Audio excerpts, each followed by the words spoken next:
I want to begin first by giving you a sense of the spirit of my presentation. This is a Christian university, and spirit is important, I assume, rightly so. So I want to say a bit about the kind of a world in which this is coming from, in the sense of my own intellectual heritage and the way in which I have developed my own thinking about the topic. The second thing that I would like to do is to make very brief remarks on three concepts that I think lie at the heart of the presentation. Because whether it's a big book of 300 pages or a presentation for 25 minutes, invariably there is or there are some concepts, no more than 3 or 4 in my case, that command the rest of the presentation. And therefore I want to touch each one of them very briefly. And these three concepts are catastrophe, a very important concept in this presentation tonight, catastrophe. And the second concept is the concept of development, which is in the title of the presentation. And the third one is the concept of leadership. So apropos, I think, in this university, and particularly the leadership policy and administrative unit of the College of Applied Professional Studies. And then thirdly, I would like to move on to what I think we came here for to a great extent, and that is to give you a synaptic sense of the Somali condition and explore that rather briefly, but at least to give you enough to chew on and then perhaps generate some questions and comments. And when I do that, I will be talking about two things. One is to identify for you what I think are some minimum indicators that try to capture for one what the larger problematic of the Somali society is. Not all of them, but few portents of that condition. And then finally, in that context, give you my own thesis of what I think are at the heart of the Somali problem. And then conclude the presentation with few remarks and some specific lessons that are not just out there in Somalia or in the Horn of Africa or in the rest of the continent, but in fact are portable lessons that could be applied here, although the historical circumstances will be certainly different. Let me then begin by a few words about people who have influenced me in the way I think generally, and most importantly, how I have been engaging this topic I've been working on for at least better part of 20 years. And the first person I want to call on this had great effect on me is someone who is long dead, and there are many people who are long dead, but they really are alive and well when it comes to importance of their ideas and the legacies they left behind. And it's a German philosopher by the name of Immanuel Kant. And Immanuel Kant is important to me in this context tonight because he poses three questions that I think are unavoidable, even if they are not addressed and responded to with a great deal of satisfaction. And the first question that Immanuel Kant proposes, and I think is relevant tonight, is what can I know? What can I know? The second question is, what ought I to do? What ought I to do? And the third question he poses is, for what may I hope for? So what I'm suggesting, therefore, is that these three questions surround the presentation that I am going to share with you tonight, although it will be, as I said before, very much compressed. The second person that I want to bring also into the play, also dead. Maybe most important people usually die early, at least before us, and that is an Italian philosopher, but also a very heavy-duty activist. In fact, so much of an activist that he will confront Mussolini in the days of the fascist time in Italy, and in fact he will die as a result of that engagement with Mussolini. And his name is Antonio Gramsci.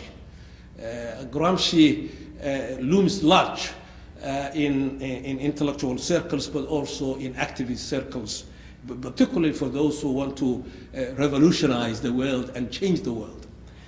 Gramsci has many things he has done, including the famous book that he wrote as a result of his time in prison, called Prison Notes, that were smuggled out of prison and then turned into a major work of thinking. But here's what I borrow from Gramsci, and that is pessimism of the intellect and optimism of the imagination, in his language, optimism of the will.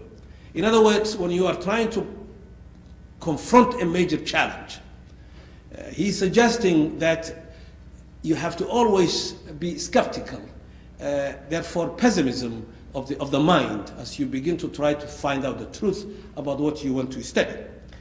But he said at the same time, when you are intellectually being so pessimistic about this, it is important also, you couple that with optimism, the opposite of pessimism, optimism of the will, of the imagination, of the engagement.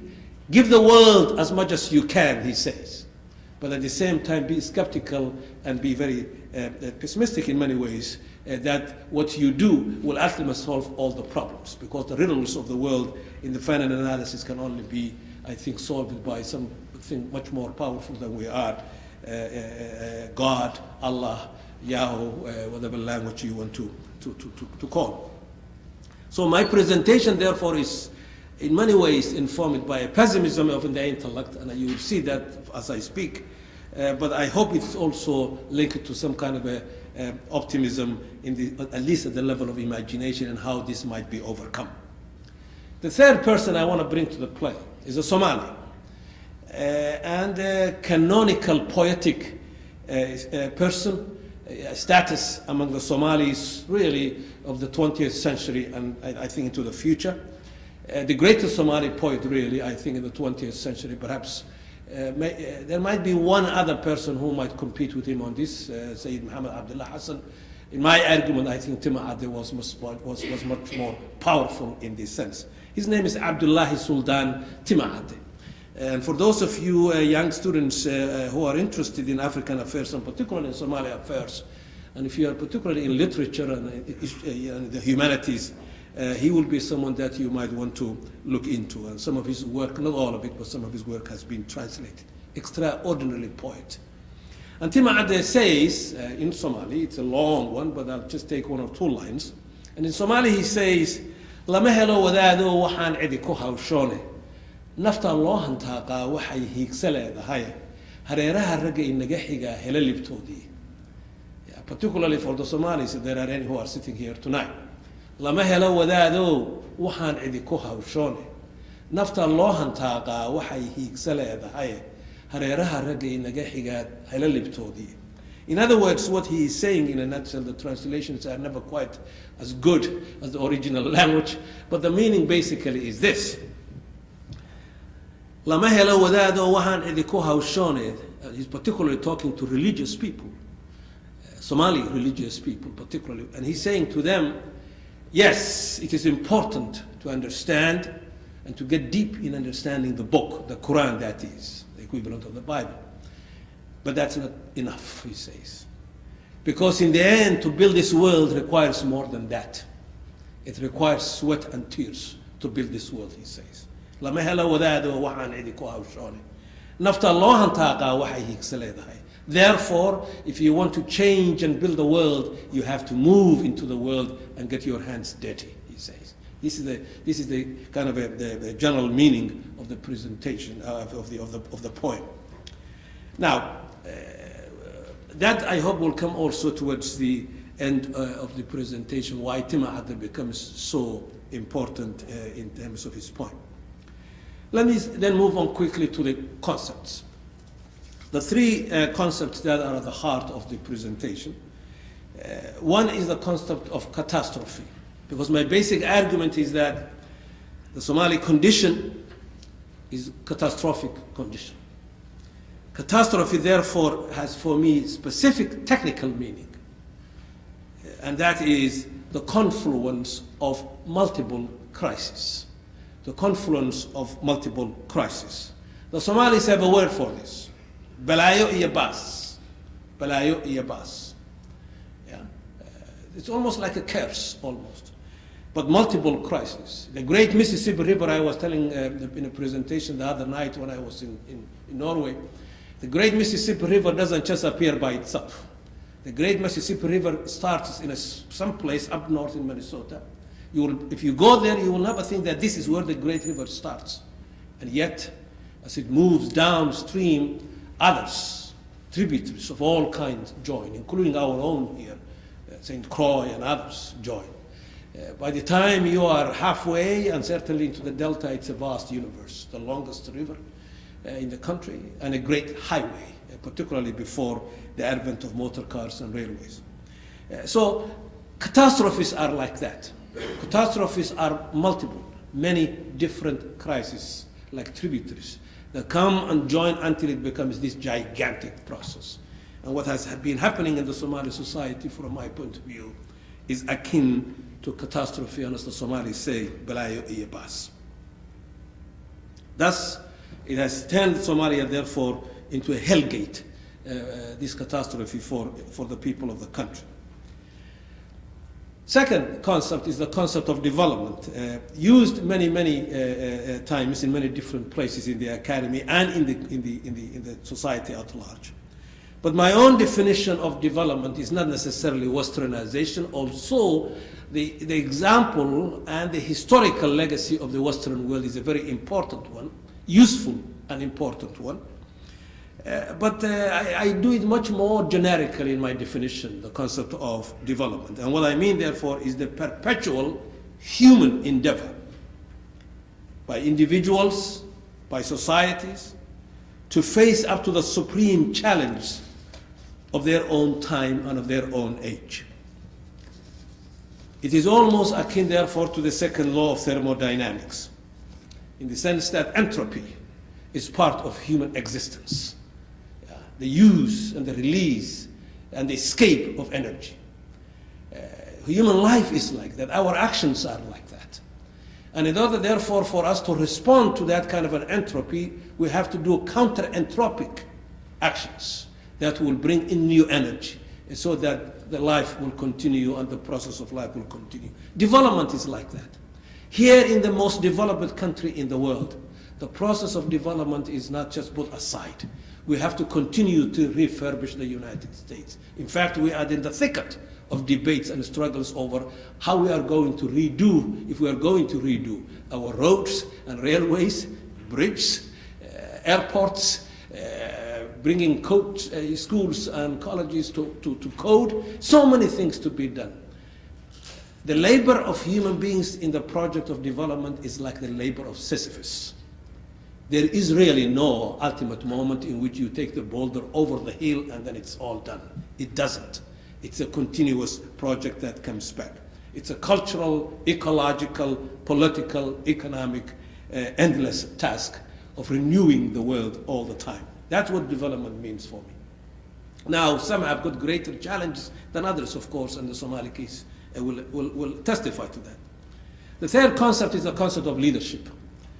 And leadership, from my point of view, means, it stands for the intersection. The intersection where choice, human choice, that people can actually have choice and do something, where human choice and circumstances intersect each other. That's what, for me, leadership means. It's standing on that intersection in which human action that is based on some capacity of choice gets immediately in the face of circumstances that have come from the past. And the circumstances, therefore, are what the great English historian E.P. Thompson once called the grit of inheritance.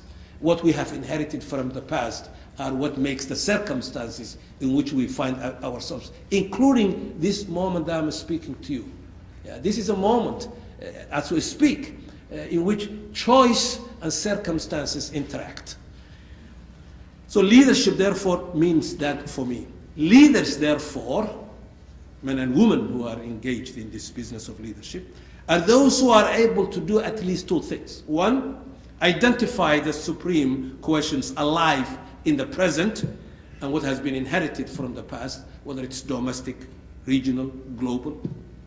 Second, leaders are those who articulate, who have the capacity to articulate a vision, including tactics and strategies, to effectively respond to these questions that they have and the community have identified. And then thirdly, inspire the majority, the rest of the community, for mobilization and competent action to build a different future. That to me is what then leadership also, leaders mean in the context of leadership. This is by way of at least a general context that I want to share with you. Let me move on quickly then to the Somali condition.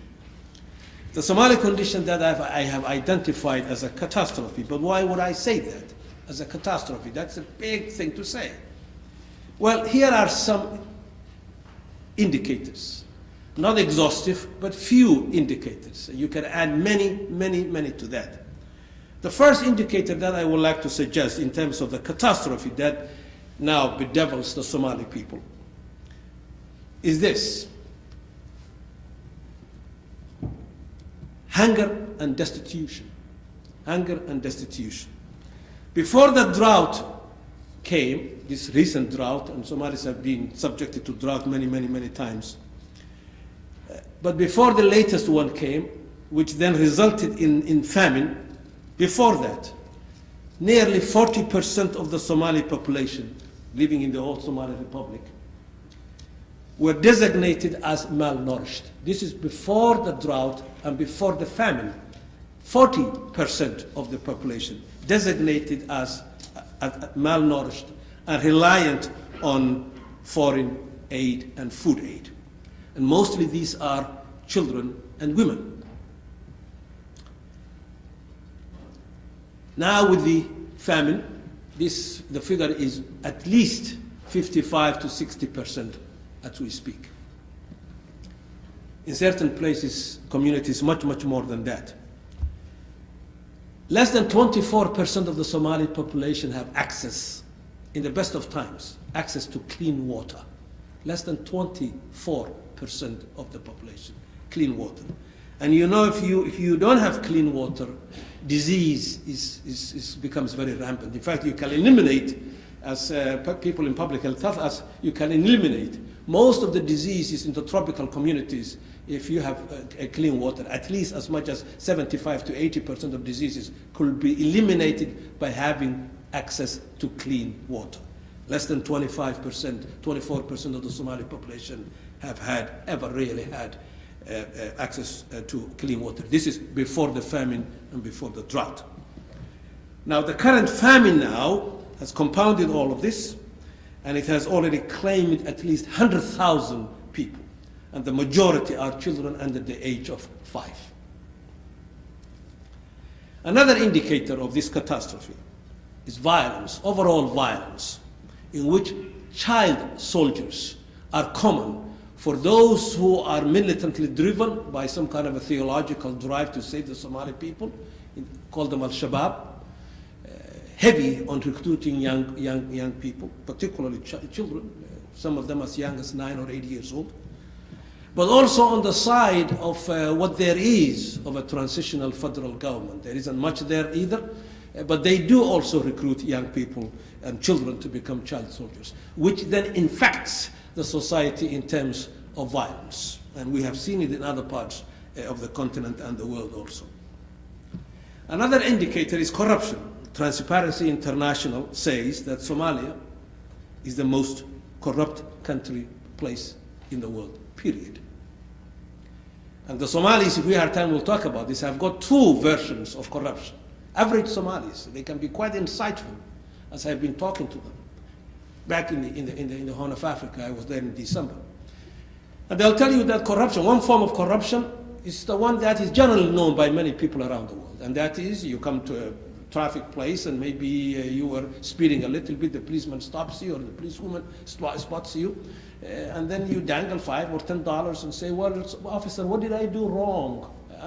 And they might take that and they say, don't do it next time, go ahead. Or something like that. I mean, that kind of a corruption. Or it can be $5 million. It doesn't have to be $5. That's one kind of a corruption. It's affordable almost corruption. The other kind of a corruption that the Somalis talk about is the corruption that is literally done in such a way in which food is taken out of the mouth of children who are starving. In other words, food that is sent to people or resources that are sent to broken people to build themselves up get lost in the middle, and it never gets to those who have been designated to receive it. That kind of a corruption is very predatory. It's different than the other corruption, and the Somalis talk about both of them. Piracy, you have heard about piracy as another indicator. That's a very complex issue. We could talk about that maybe in the question and answer session. But at least piracy in the immediate sense of violation of international maritime laws and traffic that goes through the seas to carry goods and services from one continent to another. But there are other stories underneath that I'd like to talk about maybe a little later. Another indicator is a fragmentation, that the Somali society is getting fragmented more and more and more and more. Different communities going different places, and the center is increasingly beginning to disappear.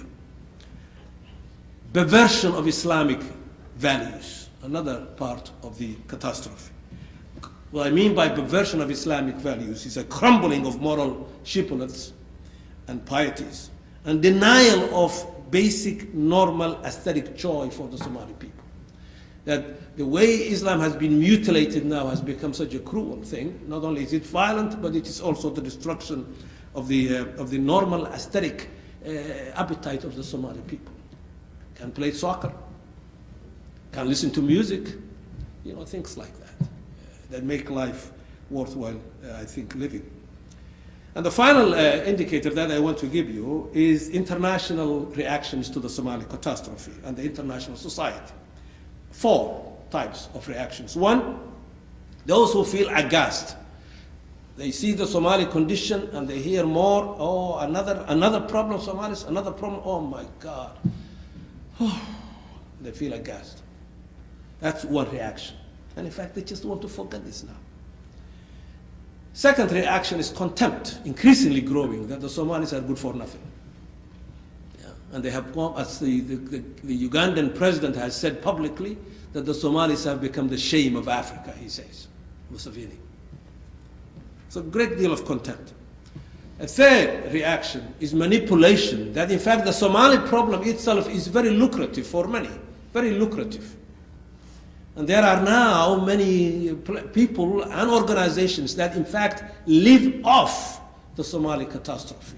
If you go to the city of Nairobi, as I have done, and you check it out, you will find out that nearly anywhere between $200 to $300 million a year that are designated for Somalia to do some kind of work, particularly with refugees and others, goes through Nairobi. But hardly much of that comes into Somalia itself. It gets exhausted in Nairobi itself. There's a whole bureaucratic structure now in Nairobi that feeds on the Somali catastrophe, and they are not Somalis. Those who manage this are not Somalis. And so that's the manipulation that comes with this. There are other forms in which that takes place. And then the final one, reaction, is military interventions. The latest one is happening as I speak. That's the Kenyan, what I would call the Kenyan invasion of Somalia, of southern Somalia, much like the Ethiopians have done a few years back. Or military interventions that are long distance, as we in the United States have done by sending our own planes to actually do some killings in Somalia itself, military interventions of all kinds. Now, if these give you some sense of this, the Economist magazine a few years back, I think it was the end of 2009, beginning of 2010, they usually put together a final issue that looks at the state of the world. And then they rank order countries. And they talk about the best countries and the worst countries in the world. And the Economist, at the end of December of 2009, when it brought this report out, Somalia was the worst country in the world. And these indicators were some of the indicators that they were talking about, and many others. Okay, well, these are moments of description. What does that add up to then? And here's my argument, here's my thesis. My thesis is this, that the Somali catastrophe, made of many different crisis. In the final analysis, really, at the heart of that lies four major crises. And it is their confluence that creates this catastrophe, and each one of them will require attention that's extraordinary. And these catastrophes, these crises, by the way, as I say at the end of my presentation, are not just out there and therefore, it's somewhere out there in Africa. In fact, they are portable enough to be discussed right here in the United States. In the sense that if things go wrong, and go wrong real terribly, it could happen here too. Even though sometimes in the US we think that we are so special and so immune that those things can never really happen here in the United States. What's the first then major crisis of the four? Well, the first one is what I called, for the students, a big word here, the destruction of Telos, T-E-L-O-S. What does that mean? It means the collapse or the loss of concepts that gave Somalis meaning to collective life. Somalis are 10 million people. If you add the other Somalis outside in the neighboring territories where Somalis live, you're talking probably about 15 million people. But inside the Republic, certainly, the collapse or loss of concepts that gave them once, as Somali people, meaning to collective identity. Generosity, order, justice, truth, among others, that connected members of the Somali society and animated and gave rhythm to the civic heart of the Somali people, are all but destroyed from my perspective. This therefore means that the Somali people are in very, very difficult circumstances, that they cannot reclaim each other as people who belong to each other, despite the fact that they speak the same language and they are all Muslims. Yes, but all of that really has become somewhat hollow from my point of view. The loss of Telos, the destruction of Telos, therefore, I think for me is the first and the most fundamental crisis that confront the Somali people. English philosopher, Oxford philosopher, R.G. Collingwood calls this foundation calls this the constellation of absolute presuppositions. If you don't have that, then there is no firm ground to stand on as a community and claim each other as people who share certain commonalities. This severe denudation of civic and ethical life has resulted in social, political, and cultural bewilderment that continues to propel the Somali people to betray each other and consequently, therefore, breed a multiplicity of violent fractions. So that's crisis number one, the foundation, the basic foundation of collective identity and civic life. Second problem, or crisis, is the destruction of national institutions. The cluster in national institutions, meaning the cluster of macro structures that are designed to give concreteness and administrative flow to civic belonging. If you don't have institutions, then you can't carry the project of society. Institutions are what gives concreteness and every day reproduce civic life. And at the core of these institutions is the national state. The national state. And the state defined as the condensation of public authority and order. If the American state disappears tomorrow, all of these pretty American people like myself and you will begin to think differently and will be shooting each other in the streets. If the state of Minnesota, the government of Minnesota disappears tomorrow, it will get worse. If the city of Minneapolis state government disappears tomorrow, it will get even worse. I always tell my Republican friends who are way on the right and who talk about cutting the state down and maybe even just making the state disappear, I always tell them, the fundamentalists, I tell them, this is great, let's go to Mogadishu and I leave you there for 12 hours. And then you will find out what it's like to have no state. So the absence of the state, legitimate, competent institutions are in many ways at the core of the Somali predicament. That creates, therefore, internal combustion, and people have no mediating institutions, and at the same time it creates also vulnerability to external manipulation and intervention. There's nobody to speak for the Somali people to defend them now. The longest coast in Africa is on the Somali coast, well over 4,000 kilometers. Nobody to defend it. There's no Somali government that can defend it. And what happens to the Somali coast outside of the piracy, if we have time, we'll talk about this, is extraordinary. Environmentally, the destruction that's taking place, and also in terms of resources, Somali fishing, and how it's being used and taken by others without any permission from the Somali people. The third crisis is the crisis of leadership. Absence of effective leadership. Competent, legitimate leadership and ethical leadership. What there is now of Somali leadership in Mogadishu barely doesn't even control a few blocks of the capital city, has been again and again underscored as, in the language of an American observer in the State Department, frighteningly incompetent. Not only frighteningly incompetent, but also illegitimate. So there's no leadership that can manage the state, but there is no state to manage. And there is nobody to really sustain civic life, because there is really no national civic life. Yes, there are communities in different places that are trying to do something for themselves, but the national civic life doesn't exist. And then the final crisis is the crisis of international military intervention. And the Somalis have been subjected to this in ways that have not really been told fully, both in terms of cost to the Somali people, death and destruction, but also in the way it has degraded the Somali people and trashed their dignity as people. Let me then conclude. I would suggest to you, therefore, that the Somali people live in what I would call an epoch of radical discontinuity. An epoch of radical discontinuity and dissolution. Therefore, if you accept that premise, for me, this pivotal question arises. And the Somalis cannot avoid this question, even if they try, and they do try, and they play the ostrich game, head in the sand. But that question is writ large all over the place.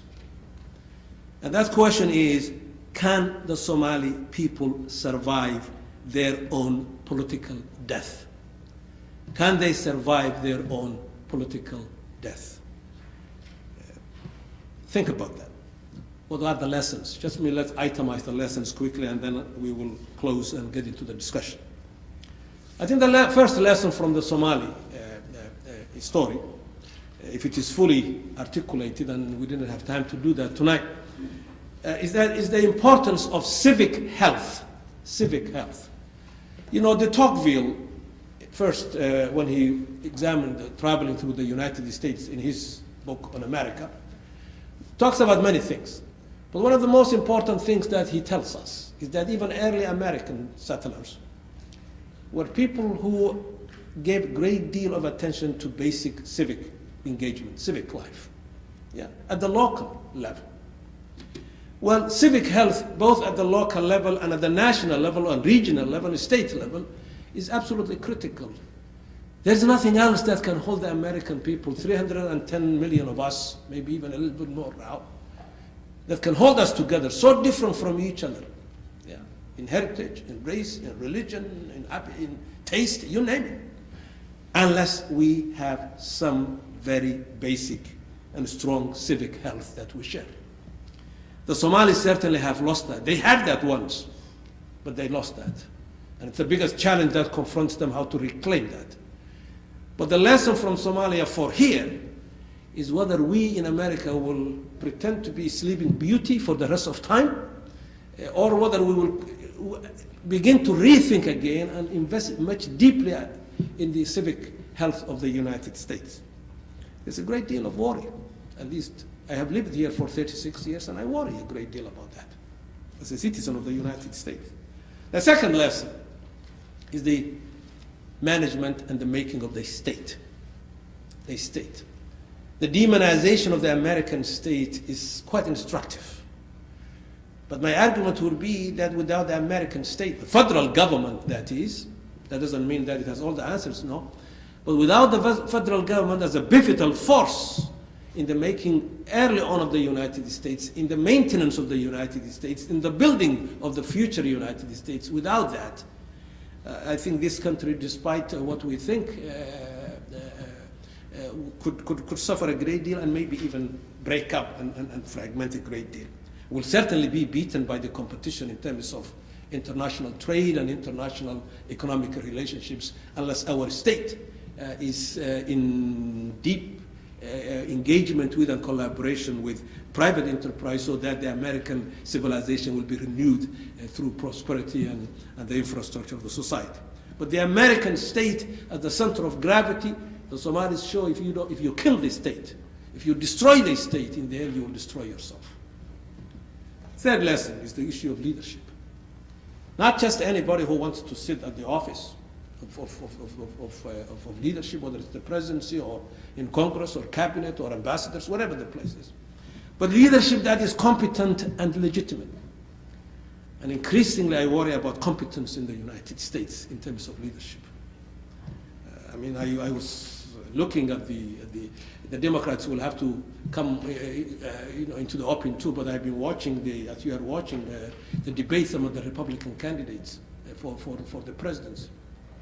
And in my opinion, as a citizen of the United States, you don't have to buy this, it's just my opinion, I find it extremely shameful. The level of competence and intelligence and understanding of the complexity of American life, forget about international, just American life, from my point of view, is worrisome if someone like that becomes president of the United States. In the Somali case, we have seen this, and we know what the consequences are.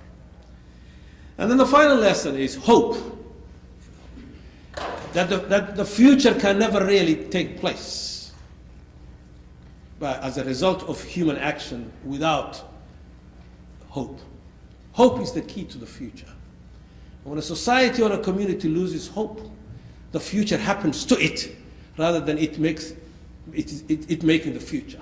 The two choices are you wait for the future to hit you, or you go ahead and try to make the future. And I think if you are going to be the latter, proactive in making that kind of a history, hope is a very critical element. And in the Somali case, the Somalis are telling us that they have lost hope also. They have lost hope.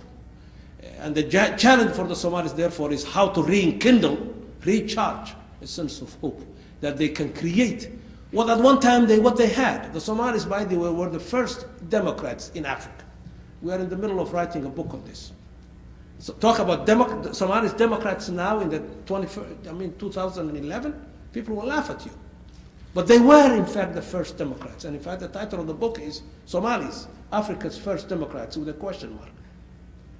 They were the first people in black Africa who had an election, and therefore the president of the country was defeated in an electoral process in the parliament and left and handed over the keys of government to his successor in 1967.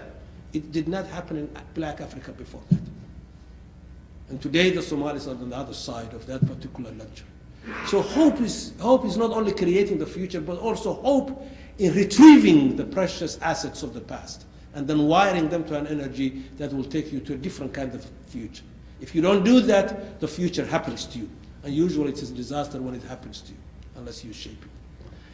I think I'm going to stop here and maybe thank you very much for listening, and we can then engage in some discussion, questions, and comments. Thank you very much.